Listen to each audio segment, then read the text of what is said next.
Welcome students. इस video में हम पढ़ेंगे माइक्रोब्स का इस्तेमाल बायो फर्टिलाइज़र्स के तौर पर कैसे किया जाता है। आजकल जो हमारी लाइफस्टाइल्स हैं उसमें जो एनवायरनमेंट पोल्यूशन होता है वह एक मेजर कंसर्न बन गया है। मतलब हमारी लाइफस्टाइल्स में ऐसे बहुत सारे प्रोडक्ट्स शामिल हैं जिनका उपयोग करने के लिए हमें इंडस्ट्री में उनका फॉर्मेशन या उनका प्रोडक्शन करना पड़ता है। और इस दौरान आप देखते हो कि बहुत सारा पॉल्यूशन होता है।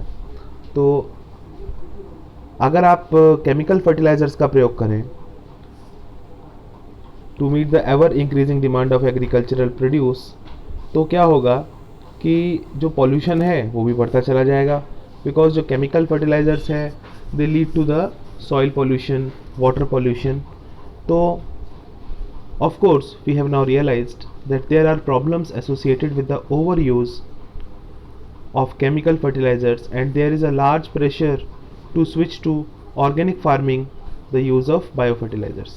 तो इसीलिए केमिकल फर्टिलाइज़र्स का उपयोग ज़्यादा बढ़ता जा रहा है और इससे पॉल्यूशन भी बहुत बढ़ रहा है। इसीलिए ऑर्गेनिक फार्मिंग अप्रोच जो है उसको तैयार किया गया है जिसमें बायो फर्टिलाइज़र्स का इस्तेमाल किया जाता है।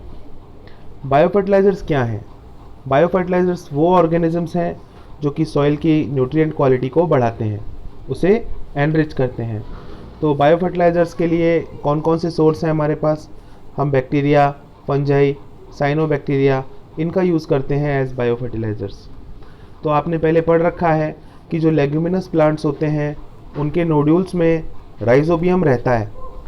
तो उनकी जो रूट नोड्यूल्स हैं लेग्यूमिनस प्लांट्स की, यानी जैसे सपोज लेग्यूमिनस प्लांट है हमारे सामने, तो उसकी जो रूट्स होंगी, इन रूट्स में नोड्यूल्स होते हैं यानी स्वेलिंग्स होती हैं।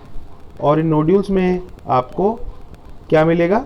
यहाँ पर आपको मिलेगा राइजोबियम। तो राइजोबियम यहाँ पर नोड्यूल्स के अंदर रहता है और क्या करता है? Nitrogen fixation. तो these bacteria help to fix atmospheric nitrogen into organic forms which is used by plant as nutrient. तो प्लांट इस नाइट्रोजन का इस्तेमाल करते हैं एज अ न्यूट्रिएंट। दूसरे बैक्टीरिया भी हैं जो एटमॉस्फेरिक नाइट्रोजन को फिक्स करते हैं, लेकिन वो ऐसा करने के लिए किसी प्लांट के साथ एसोसिएट होकर के नहीं रहते, बल्कि वो फ्री लिविंग रहते हैं। तो ऐसे फ्री लिविंग बैक्टीरिया का एग्जाम्पल आप देखें तो वो है एजोस्पेरिलम और एजोटोबैक्टर। तो अब हमारे पास दो टाइप के एग्जाम्पल्स आ गए। राइजोबियम सिम्बायोटिक एसोसिएशन शो करता है, लेग्यूमिनस प्लांट्स की रूट्स में रहता है, और जबकि एजोस्पेरिलम और एजोटोबैक्टर जो हैं ये फ्री लिविंग बैक्टीरिया हैं जो कि मिट्टी में रहते हैं और नाइट्रोजन फिक्सेशन करने का काम करते हैं, सॉइल की जो नाइट्रोजन कंटेंट है उसे बढ़ाने का काम करते हैं।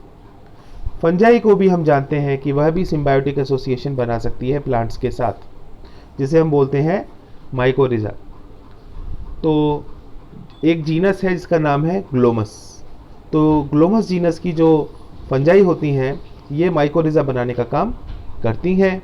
और जो फंगल सिम्बायोंट है, यानी सिम्बायो जो फंगस है, जब वो सिम्बायोसिस कर रही होती है तो वह फॉस्फोरस एब्जॉर्ब करती है सॉइल से और इसे प्लांट को देने का काम करती है। तो इस तरह से फंगस तो प्लांट को फॉस्फोरस दे रही है, बल्कि बदले में प्लांट उसको क्या देता है? प्लांट उसको रेडीमेड शुगर देता है। तो इस तरह से और हैबिटेट भी देता है, जिसकी हेल्प से ये दोनों एक दूसरे के साथ मिल कर के रहते हैं। तो plants having such associations show other benefits also, such as resistance to root borne pathogens. अब ऐसा क्या, इसमें देखिए आप, इसमें होता क्या है कि जब ये प्लांट्स मिलकर के रहते हैं, एसोसिएशन में रहते हैं, तो होता ये है कि जो ज़मीन के अंदर पैथोजेंस रहते हैं रूट्स के आसपास, और उनको दूर रखना। इसके अलावा जो ज़मीन में सैलिनिटी ज़्यादा होती है, यानी नमक ज़्यादा होता है, तो अगर मान लीजिए सॉल्ट ज़्यादा है सॉइल में जहाँ प्लांट ग्रो कर रहा है, तो प्लांट को हेल्प करना उसमें ग्रो करने में, that is called as tolerance to salinity.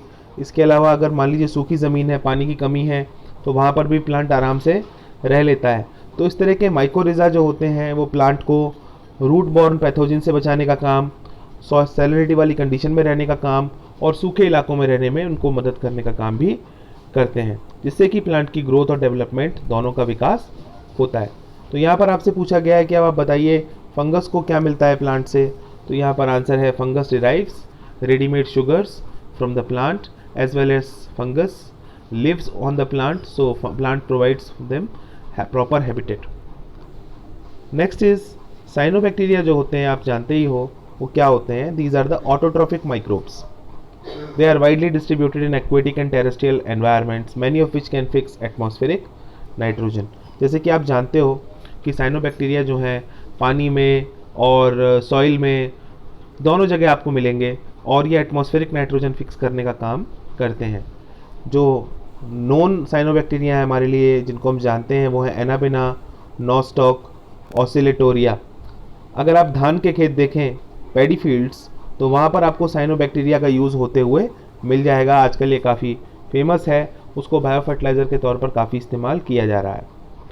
Blue green algae के प्रयोग से मिट्टी के अंदर ऑर्गेनिक मैटर भी बढ़ता है, इससे उसकी फर्टिलिटी बढ़ती है। और हमारे देश में आज बहुत सारी बायो फर्टिलाइज़र्स का जो कमर्शियल उपयोग है वह किया जा रहा है। कंपनियां भी इसके साथ जुड़ी हुई हैं, फार्मर्स भी इसके साथ जुड़े हुए हैं और इससे सॉइल के न्यूट्रिएंट्स को वो लगातार रिप्लेनिश भी कर रहे हैं और केमिकल फर्टिलाइज़र्स पर जो अपना डिपेंडेंस है उसको घटा रहे हैं।